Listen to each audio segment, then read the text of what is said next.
Hello YouTubers, this is just an update on my tackle crates. Today I'm going to go over mostly my live well tackle crate, but I'll start with my everyday tackle crate.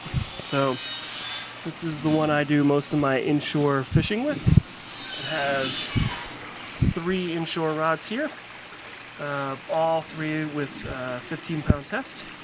And then it has the big boy rod with 50-pound on it. This one has a wire leader for shark fishing, which is something I like to do.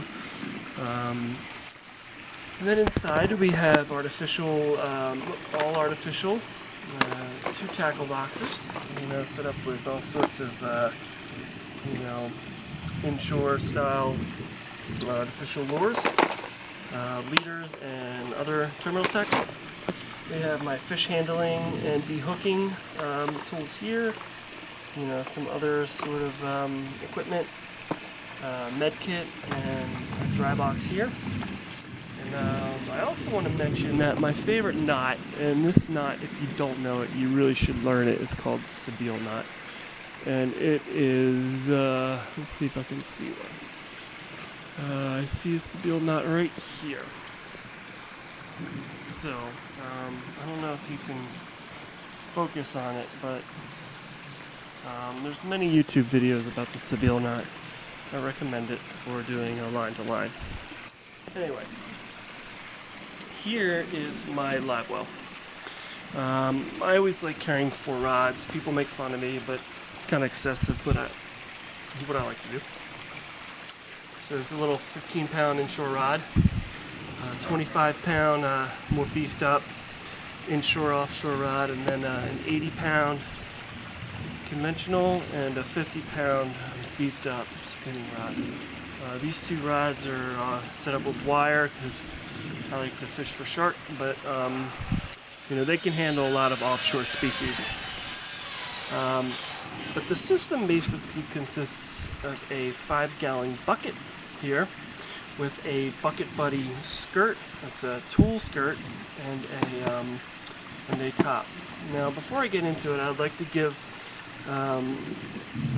reference to another YouTube video, to Kayak DIY Do It Yourself 101, where they go over how to build this system. I kind of followed their advice, and I built it myself, and I just want to go over my system. So here it is. It's a 5-gallon bucket from Home Depot with a Husky Bucket Buddy lid and a Bucket Buddy tool skirt.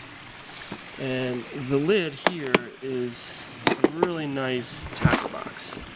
So it's basically designed for offshore fishing and live bait fishing. So I have my hooks here, and I have sinkers and other random lures here.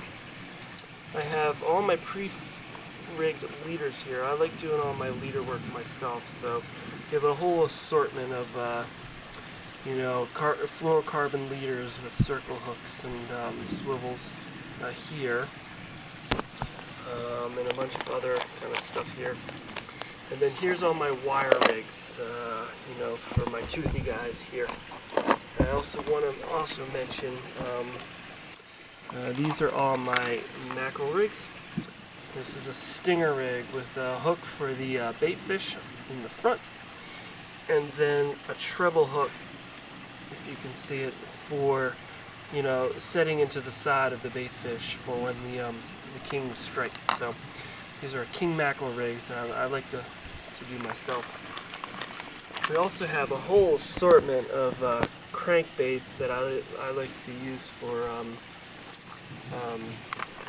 trolling with. I just love trolling on my kayak, and these are all lipped crankbaits, small and large, mostly Yozoris, and then a whole bunch of other assortment spoons and baits for any other fish that we may encounter. Now, this live well comes with a 7-amp-hour battery. This battery you can pretty much get at Home Depot, and it has an on and off switch. It's a 12-volt battery, and then on the other side, what we have is a tsunami pump, Now the thing about this rig that I like is that it can either pull from the ocean, so if my pool, for example, is acting as the ocean, you can fill the bucket and pull and replenish using fresh ocean water, which I will demonstrate now. So you just sink that screened tip of it into the ocean, and it goes around, it goes through this device, which is a check valve. Now the check valve is very important because if you turn it off, you don't want air going into your pump. So this keeps the pump and all the lines primed with water. Going up into the pump and then into the aerator, which is right there. So I will turn on the pump with the switch. And here we go. We are now replenishing the system with fresh, what will be ocean water.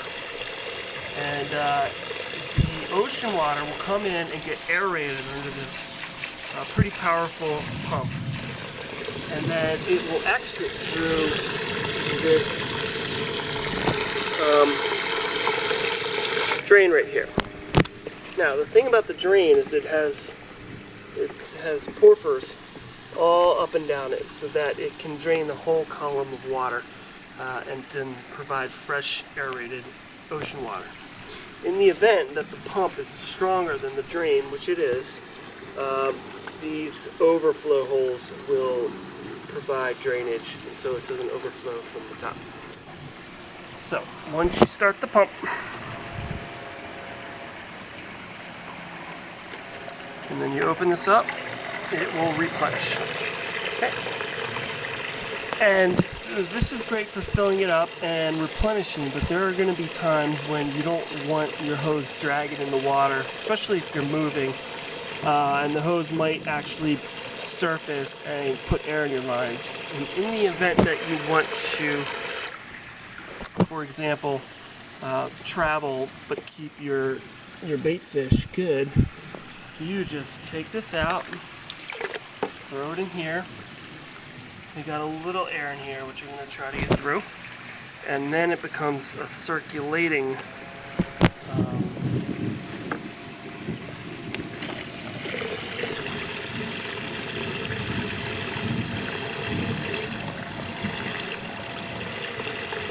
you got all the air through.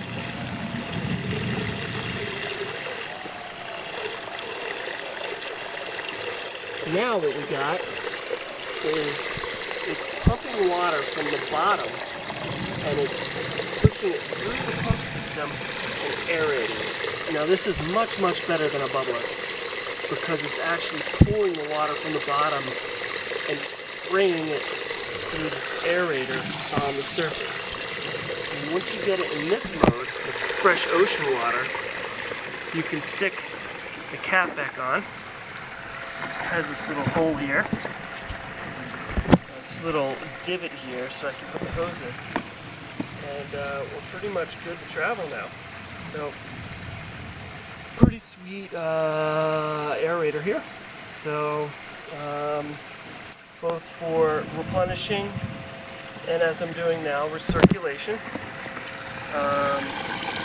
This thing will keep the fish very well oxygenated and lively, for any sort of fishing that you do with live bait, shrimp or pinfish or whatever you have,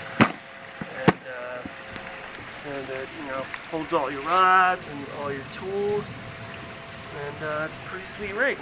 So this is my my setup, and hope you enjoy, and I'll talk to you later.